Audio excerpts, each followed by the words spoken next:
Thank you, Mr. Chairman, for having this hearing. I spent 35 years of this country as a coach, educator, and this is not just a crisis that we have, mental health.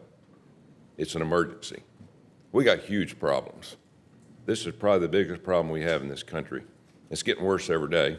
I saw it change in just a short period of time. The number one commodity that we have in this country is not gold and silver, it's our young people, and we're destroying them. And we're sitting back and watching it happen. I've seen prescription drugs take over our youth, especially a lot of the kids that I work with. You know, we've ruined the nuclear family, and that's where a lot of this has got to come from. I counted up yesterday 32 mental health programs that we have in this country. 32. We spend tens of billions of dollars. We're not making any progress. We're going the opposite way. We have all kind of addiction. I talked to a sheriff last week in Montgomery, Alabama, and he said, Coach, I'd never heard the word fentanyl till 2 years ago. Now that's 95% of the drugs that we have in our schools and on our streets. The biggest drug we got is this right here. We all got it. There's not a person in here that doesn't have one of these. I'm guilty like everybody else, and I stay on it, and I think everything on there is true, but it's not. But our young kids think that it is. That's the problem. And we got to get control of that. And a lot of it, that's what we're talking about here today, is loneliness. And we can agree on some of that. We have a program in Alabama that's called HRSA, that our state mental health department is running through our children's hospital. It works to connect interested primary providers with mental health specialists across the state and operates as sort of a command center out of the hospital in Birmingham. Kids experiencing all the issues that they have, they're connected with providers that are close to them, whether it's rural or inner city. Money for this particular program has tripled in the last year in a bipartisan Safer Communities Act. Now, I will tell you this.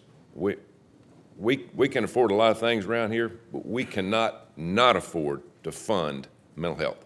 We can't. We have to be able to afford it, and through situations like this. So, Dr. Murphy, are we tracking the successes and failures of the rest of the billions of dollars that we spend? Are we tracking that? Is it where it's working? Have you got people that's doing that in your line of work that's helping us track the money going, and is that money helping to the degree where we can see success? Well, thanks, Senator, and I wish I could circle, underscore, star so much of what you just said, because you're right on, and you're right that the most important asset we have is our kids, and we've got to do more to protect them. I also agree with you that when we do put funds toward a cause, it's important to know, is it actually working? Is it delivering the benefit? And you know, while our office, the Office of Surgeon General, does not conduct evaluation trials, that's not what we are a resource to do. We do have colleagues across the Department of Health and Human Services at NIH and at SAMHSA who do conduct evaluations of programs so that we understand what's working, who it's working for, and what's missing. But I think, Senator, to pick up on something else you said here as well, I think, and I like the program you mentioned in Alabama in terms of the concept of building a network and an infrastructure so that primary care doctors in particular and others aren't trying to manage all this on their own. Like programs like the Pediatric Mental Health Access Program, for example, have been very helpful in making sure that those primary care doctors can get expertise, mental health expertise, into the clinic when a patient is there. And we do need more programs like that. But I don't think that we will be able to keep up with the sheer disturbing trends that we're seeing in terms of increased mental health concerns unless we attack some of these root causes.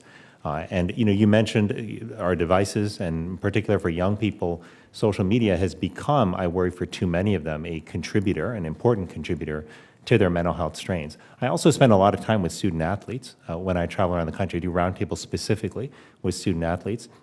And many of them tell me that, that not only are they having a hard time sometimes getting help, some of them have incredibly supportive coaches and administrations, others do not. I had one football player who told me that after having serious thoughts of taking his own life, he approached his coach and said, and it took a lot of courage for him, but he admitted to his coach what was going on and asked for help.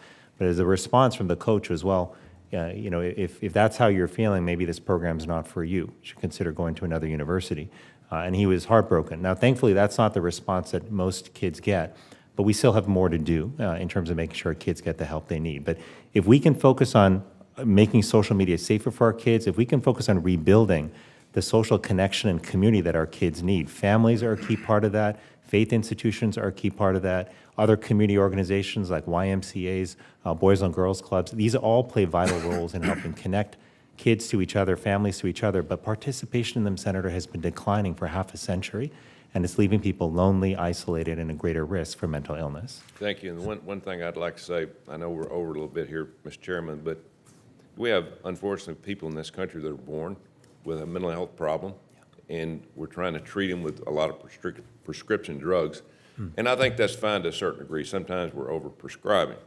But the problem is we're creating more mental health problems now than we have young people born with mental health problems.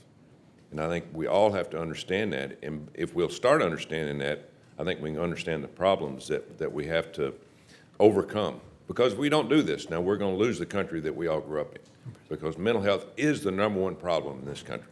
#1 problem. And we have to, and because it leads to everything else. It leads to so many things in this country that are negative. So thank you. Thank you for your answer. Thank you, Mr. Chairman.